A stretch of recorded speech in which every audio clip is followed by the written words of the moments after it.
Topic बहुत important है। जैसे कभी किसी के माँ बाप आते हैं, राइट, तो माँ बाप आते हैं तो उनका एक ही सवाल रहता है कि हमारी बात नहीं मानती है, हमारी बात नहीं मानता, तो उनको वो पीढ़ी पसंद नहीं आती।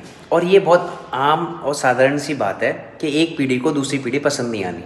जैसे मान के चलो, थोड़ा सा एग्जांपल लेते हैं कि आप 20 साल के हो, तो अमूमन 50 साल वाले को आप ज़्यादा पसंद नहीं आ सकते, 90 साल वाले को तो बिल्कुल ही पसंद नहीं आओगे। वो अलग बात है कि कोई आपके परिवार में आपके दादू हैं, आपके चाचा हैं, या जो भी आपके हैं, वो अगर आपको प्रेम है तो कर लें, लेकिन पसंद फिर भी नहीं आने, ठीक है। अब उसमें देश काल पात्र, देखिए ये बहुत इंपॉर्टेंट टॉपिक होता है एस्ट्रोलॉजी में।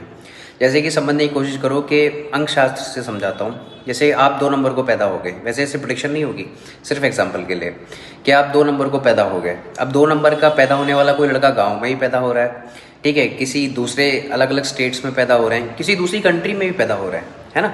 1 से 9 के बीच में क्या एक खेल है, तो उनके सिचुएशंस बदल गए। अब जो गांव में पैदा होगा उसके सिनेरियोज डिफरेंट होंगे, उसका माँ बाप अलग होंगे, उसके माहौल डिफरेंट होगा, ठीक है। फिर कोई विदेश में पैदा हो रहा है तो उसका डिफरेंट होगा। अब यहाँ पर लेके चलेंगे कि पुराने आदमी, जैसे एक 90 साल का आदमी अगर आपके पास बैठेगा और 70 साल का आदमी बैठेगा तो क्या करे, भैया घोर कलयुग है, घोर कलयुग है। आप ये समझ के देखिए कि अन्याय कब नहीं हुआ, किस युग में नहीं हुआ। त्रेता, द्वापर, सब जगह हुआ। राजनीति सब जगह चली। महाभारत तो हमने बचपन से पढ़ी ही है, देख ही रहे हैं। तो क्या क्या हुआ, सब वही हुआ, कुछ अलग नहीं हो रहा, ठीक है। अगर हम किसी समाज को बना भी रहे हैं तो इसके जिम्मेदार हम भी हैं। जैसे आज हर चीज़ पैसे से हो रही है, तो ये किसने बनाया, लोगों ने तो बनाया ना। कोई बाहर से तो कोई आए नहीं गया, हमने ही अपने नेचर को पैसे से ज़्यादा जोड़ दिया, रिश्ते खत्म हो गए। अब पुरानी पीढ़ी को वो पसंद इसलिए नहीं आना कि भाई वो अपनी रिजिडनेस लेके चल रहा है या चल रही है कि भाई हमारे ज़माने में तो घूंघट होता था, हमारे ज़माने में तो जब शादियाँ होती थी तो 7-7 दिन बारात रुकती थी। और शादी भी देखने कैसे आते थे, एक जाति समूह का एक आदमी आता था और रस्सी लेके आता था और वो लंबाई उस रस्सी से नापता था और फिर वो लड़की वाले के यहाँ जाता था। It's a very long process. लेकिन आज के टाइम पे शादी.com है, जीवन साथी है, समझ रहे, शादी.com है, जीवन साथी है और अन्य जाने बहुत सारी प्लेटफॉर्म्स हैं।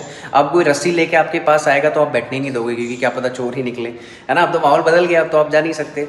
अगर पुरानी पीढ़ी को या नई पीढ़ी को एक दूसरे में सामाजिक तरह से प्रेम रखना है तो रेलेवेंट होना पड़ेगा। अब रेलेवेंट कैसे, अगर आप इस पीढ़ी की भी बात को समझें और सुने, इस पीढ़ी के भी गाने सुने और अपनी पीढ़ी के भी गाने सुने, तब तो आप कनेक्ट कर पाएंगे। और आने वाले गाने और आने वाली पीढ़ी से भी आप रखो दिमाग में कि यार सिर्फ मैं ही नहीं हूँ जो दुनिया चला रहा हूँ। अगर आप ये कॉन्सेप्ट लेके चलोगे कि सिर्फ मेरी मानो मेरी सुनो, तो घर में कलेश पक्के हैं। क्योंकि नई जनरेशन तो घर में ही सबसे ज़्यादा होंगी, क्योंकि सपने अलग है ना, देश अलग हो गया, देश काल पात्र अलग हो गया, पुराना टाइम नहीं रहा। तो अगर रेलिवेंट रहना है तो फिर दोनों में हमें बैलेंस बना के चलना पड़ेगा।